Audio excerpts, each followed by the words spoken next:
1. Worship Shakyamuni Buddha and greet each other Amitabha.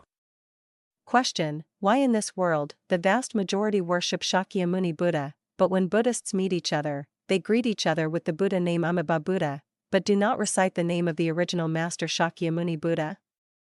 Answer: Because Shakyamuni Buddha is the leader of the religion in this Saha world, people worship him to remember his great teachings. Thanks to his teachings, people follow and practice and are liberated. Therefore, most northern and southern Buddhist temples respectfully worship him. As for his name, people only recite it on holidays or during chanting ceremonies. Let people not recite his name when meeting and greeting each other. Because Buddhism has many sects, but only those who follow the Pure Land sect greet each other with the Buddha name Amitabha. As for other sects, there are none. The reason why Buddhist friends meet and greet each other like that is so that they can remind each other of a patriarch to whom they are looking forward to meeting him. This is a way of greeting each other that is both polite and formal, but also reminds each other not to forget the Buddha's motto. For Pure Land practitioners, take the recitation of the Buddha's name, Namo Amitabha Buddha, as the motto of practice. No matter the time or place, practitioners must pay attention and remember. Only then can we hope to achieve our wish of rebirth in the Pure Land. Therefore, it is reasonable and useful to remind each other by clasping hands in greeting, and both reciting Amitabha Buddha's verse. 2. How can I help my mother avoid sin?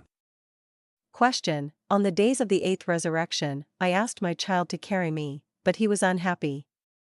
I took a taxi, and when I arrived at the pagoda to study the 8th monks, I felt very sad. So I would like to ask, how can both mother and child not be guilty? Answer: If a Buddhist is sad because he asked his child to take him to the temple but he was not willing to help, then I sincerely advise Buddhists not to be sad. Because Buddhists rely on it not to carry it, sometimes it has its own reasons. Buddhists should take the trouble to learn and sympathize with today's youth. If it doesn't take you, Buddhists call a taxi, then there's nothing to be sad about and there's nothing to feel guilty about. If Buddhists are sad, it will only add to their disadvantages on the day of receiving the 8th practice. The purpose of Buddhists coming to the temple to study is to have a peaceful and happy mind. But if you feel sad, it won't do you any good. Therefore, when I ask my child and he happily helps me carry it for him, he is a filial and very good child. Because they are aware of their duties as children, they know how to love and respect them, and this is also a good opportunity for them to repay some gratitude to their parents. And if it doesn't carry you, then you should examine yourself, maybe because you lack blessings, you can't rely on your child. Considering that, I try to practice more. Buddhists should find out, why doesn't it carry us? Do Buddhists do anything to make them sad? Or maybe it's because he's doing something tiring, or staying up late studying or partying with friends on the weekend, so he feels tired and needs to sleep more to stay healthy. Thus, Buddhists should love and sympathize more, and not have an attitude of blaming or scolding, making themselves unhappy and making others unhappy. Once joy is lost, Buddhists going to temples is really not beneficial. Best of all, as a Buddhist, we should be skillful and flexible in handling things so that our visits to the temple and in our family are harmonious and happy. Only then will we be worthy of being a Buddhist who understands the religion and practices and feels happy. Transform the family. Otherwise, it will only cause more trouble for you and your family. The family should not lose harmony because of such a small thing. First of all, the mother-child relationship must be damaged. Sometimes they even laugh at me for only knowing how to go to the temple, not really knowing how to practice anything. Because a person who knows how to practice must always change their mind, how to make the afflictions of greed, anger, ignorance, etc. become thinner and thinner day by day. Only then will that be good and they will truly be a person who knows how to practice. In short, if Buddhists rely on it but it does not carry them, and Buddhists feel sad and angry with it, then the Buddhists' hearts are insecure. As such, you will become more troubled and your practice will not progress. As for the children of Buddhists, they are not guilty of sin against Buddha, but only guilty of making Buddhists unhappy. So, it's best for mother and child to understand, sympathize, love and help each other. That would be really nice. And so, Buddhists practice or going to temples, as well as their duty as children to repay some filial piety to their parents, both bring practical benefits. We respectfully wish Buddhists should try to practice patiently. 3. After eating the alms bowl, go home and cook salty food. Is it a mistake? Question: the day I go to receive alms bowls, I return home in the afternoon. When I get home, I make salty food for my children to eat. I would like to ask, is that possible or not? Answer: the Buddhist's question does not clearly state whether Buddhists receive the eighth prayer from morning to afternoon on Sunday, or when they receive the eighth prayer on Saturday without staying at the temple, but return in the afternoon to take care of their children's meals. If Buddhists only receive the eighth Dharma on Sundays, take the precepts to practice in the morning, and then renounce the precepts in the afternoon, then there is nothing wrong with the Buddhists cooking. On the contrary, if a Buddhist vows to take the eighth Dharma within 24 hours, meaning from Saturday morning to Sunday morning before renouncing the precepts, then the Buddhists going home to cook salty food is not in accordance with Buddhist law. Because Buddhists have taken the vow of pure practice for a whole day and night at the temple, but Buddhists go home to sleep, that is contrary to Buddhist law that allows lay people to follow the 8 precepts to practice according to the merits of monks. Married. Thus, if Buddhists ask about receiving the eightfold reception for a full day and night, I sincerely advise Buddhists that it is best to arrange their housework properly before the Buddhists go to the temple to receive the 18th Buddhahood. Only then can both be happy and benefit. 4. How to solve the 8th rebirth day so that mother and child can be happy. Question: if on the day of the 8th reception, my child needs your help with some necessary things, and at that time I cannot go to the temple to receive the 8th reward, then my heart will feel insecure. If you don't accept help for your child, he or she will not be happy. So I ask, how should we resolve this so that both of us can be happy?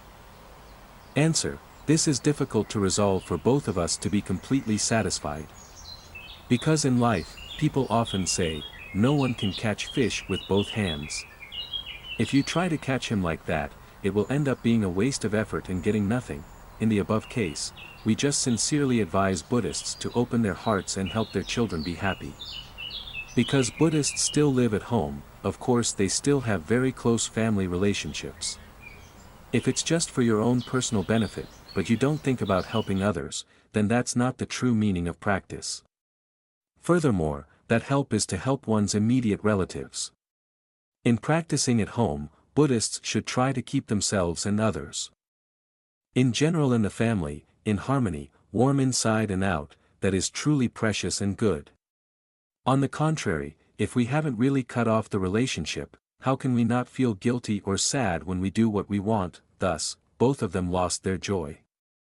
Suppose, on that day, Buddhists are determined to go to the pagoda to receive the 8th prayer, but Buddhists should question themselves, do they really have peace of mind to practice or not? Or maybe even though the body is in the temple, the mind is always tormented and uncomfortable, thinking that I can't help my child. From then on, I felt regretful and sad for myself. So, let's try to ask whether Buddhists can feel secure in practicing and studying with their friends all day long on that day. And is there any benefit to the soul? Not only is it not beneficial, but it is also a sin. So it's better for Buddhists to help Buddhists' children, and at the same time find ways to explain to them about going to the pagoda to receive the 8th prayer and practicing Buddhist practice. The goal is to make them sympathize, so that in the future there will be less need for help from Buddhists. That way, the mother-child relationship will not be damaged and they will love each other even more. Because sometimes they only ask for help, it's not like they ask me all the time like that. In short, Buddhists who know how to practice should be skillful and flexible in their practice, and not be too stubborn and lose harmony in the family, especially the relationship between mother and child. That is contrary to morality and contrary to our practice. The more we try to practice joy and equanimity, the more peaceful and happy Buddhists will be. We respectfully wish Buddhists to be patient and try to practice. 5. Is it a mistake to just shave your hair and not become a monk? Is it wrong to be greeted by the wrong person? Question: I haven't become a monk yet, but I've shaved my hair, so people mistakenly think I'm a monk. Every time they meet me, everyone puts their hands together and respectfully greets me, and I also respectfully say goodbye. Please ask, so, will I be harmed or not? Answer: that is not a bad thing at all. It's just that people misunderstand. Besides, Buddhists do not have such wishes. But while people say goodbye to Buddhists, Buddhists also say goodbye in return. Both are very good. The condition of loss of blessing is when people respectfully join hands to greet Buddhists, but Buddhists do not respectfully greet Buddhists in return. Not only that, Buddhists also have a sense of arrogance, like to let people mistakenly think that they respectfully respect them, seeing themselves as monks. If Buddhists have such a mind, they should not, they will suffer great loss of virtue. Otherwise, there is no harm at all. Buddhists can rest assured that there is nothing to fear. 6. If I have poor health, can I become a monk and become a monk? Question: I intend to become a monk, but due to health reasons or illness, I cannot stay at the temple. So I would like to ask, after becoming a monk, can I stay at a monk's house? Answer: we cannot answer this definitively. If a Buddhist has such a desire, it is best to clearly state to the teacher which Buddhist teacher he or she intends to become a monk. After a detailed presentation, it is up to the teacher to teach and solve the problem so that Buddhists are satisfied. But in my opinion, because of poor health or illness, it is better for Buddhists to maintain the form of a lay practitioner, and try to practice according to the original vow of a monk, which is to eliminate afflictions. The brain leaves the three realms, so whatever part you get is good. If Buddhists become monks without learning and practicing according to the monk's vows, their sins will only increase. It would be better if Buddhists just practice at home, because they are too old and too weak to study in the temple, and diligently practice reciting Buddha's name and pray for rebirth. That, in my opinion, is probably better. Formally, although Buddhists live at home, in terms of nature, Buddhists are moving towards becoming a monk. Because renunciation has three meanings: 1. Becoming a secular person, 2. Exiting afflictions, 3. Export to the three realms. Regarding these three meanings, if a Buddhist living at home has the intention of becoming a monk, is determined to practice to leave the house of afflictions, and moving forward is to leave the house of the three realms, desire realm, form realm and formless realm. So, even though the physical appearance is at home, the mind and nature have already become a monk. I hope Buddhists should consider carefully before deciding on a very important issue for their monastic life. That's our honest advice. We wish Buddhists always be happy, healthy, and always diligent in their practice. 7. Is it a sin to be vegetarian and cook salty food? Question: I am a vegetarian, but due to circumstances, I have to cook salty foods and cut fish meat to cook. Is that a sin? Answer: being vegetarian is a private vow of Buddhists. It's very good. But that doesn't mean Buddhists don't think and worry about other people in the family. That is a mandatory situation. Because Buddhists are still at home, only within the scope of cultivating the non-vehicle, they are not yet cultivators in the world. So cooking for the family is the duty of Buddhists. There is no sin in cutting meat and fish or cooking salty food. It is a sin that when Buddhists buy live animals, and then the Buddhists themselves kill them to cook for the family to eat, then the Buddhists have committed the crime of killing. If that's the case, then Buddhists' vegetarianism is just useless. Because it violates one's conscience and one's own vows, as well as violating the precept of killing. In addition, if Buddhists cook without directly killing living things, Buddhists can rest assured that there is nothing sinful about it. 8. Is it a sin to be a vegetarian and buy meat and fish to cook for your family? Question: I am a vegetarian. Every day, I recite the Lotus Sutra in the morning and recite the Buddha's merits in the afternoon. But when I go to the market and see delicious fresh meat and fish, I often buy it and cook it for my children to eat. Please ask, so am I guilty or not? Answer: being vegetarian and keeping the Buddhist chanting schedule are very good and valuable things. But Buddhists should remember that Buddhists are still practicing at home, that is, cultivating according to the human vehicle. In cultivating the human vehicle, Buddha taught Buddhists to keep the 5 basic precepts. Keeping the precepts depends on whether each person keeps them strictly or not, and depending on the severity of the killing karma, the retribution will be different. Even though Buddhists are vegetarian and chant Buddhist scriptures, because they still live in the family, taking care of the family and children is unavoidable. To be clear, it's a normal daily routine. However, if Buddhists buy dead animals, other than meat, there is nothing sinful. On the contrary, if Buddhists buy live animals and then personally kill them to cook, then that will definitely be the crime of killing. And that is also committing the crime of attempted murder. On the contrary, Buddhists only buy animals that have died and have been prepared by others, so if they do not come to exchange, they will be guilty. That is a relative argument, but in the end, we are ordinary people, living in the cycle of karma. Every action, thought, speech, we are more or less guilty. So we Buddhists try to keep whatever part is good for that part. Therefore, the precepts in Sanskrit are called paramitasika.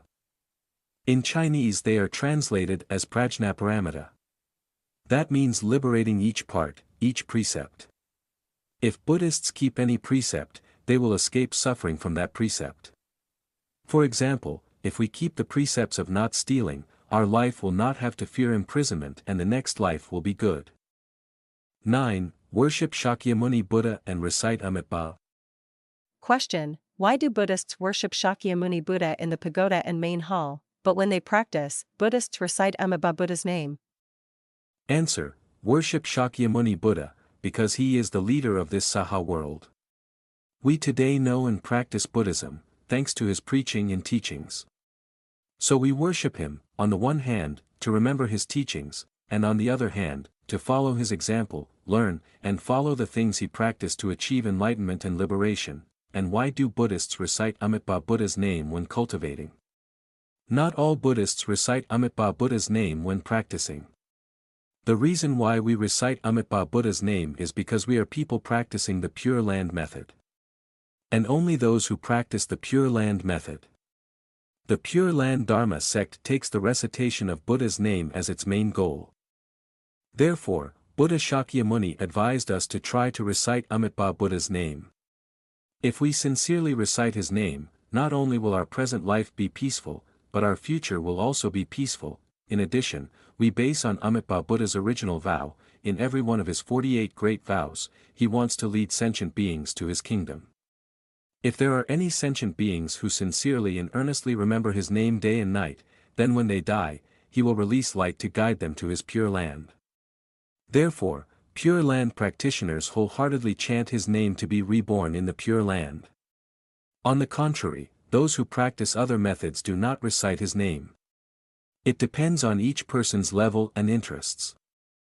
10. Why do people who become monks not bow when their parents die?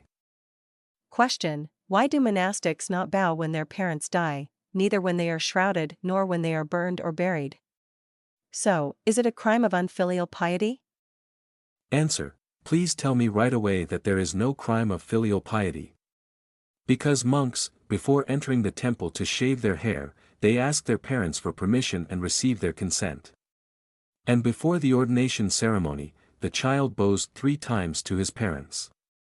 Those 3 prostrations express gratitude to parents and also to repay filial piety and gratitude for their profound upbringing. From then on, monastics no longer bow to their parents. The reason is because they fear their parents will lose their virtue. Because a person becomes a monk, although his body is born from his parents, his wisdom and life are enhanced by the Buddha's precepts. But, Dharma body wisdom is very important for monastics. So after receiving the precepts, monastics must keep them very strictly. Especially after receiving the bhikkhu precepts, that is, the great precepts or the final precepts, the monastics must be even more careful to keep them. Therefore, virtue is increasingly growing. Meanwhile, the parents are lay people and only keep the 5 precepts, so in terms of morality, they are much worse. Therefore, according to Buddhist law, parents who respect Buddha must respect the Sangha. Although in the past they were children, now they are people of the Dharma, living in the ranks of the Sangha, so their parents must respect them like many other monks. With such respect, how dare parents let a monk bow to them? In short, not bowing is because you are afraid your parents will lose their virtue, not because you are looking down or being unfilial as people mistakenly think. Furthermore, the filial piety of monastics is not only in the form of outward bowing like worldly people, but they often bring Buddha's teachings to remind their parents, so that their parents can wake up and take care of themselves. Practice, to be happy and liberated. That is truly a gratitude to parents. Thank you for spending your valuable time on my channel journey to enlightenment. Wishing you a very peaceful and happy day. Don't forget to click like and subscribe to my support channel. See you in the next video.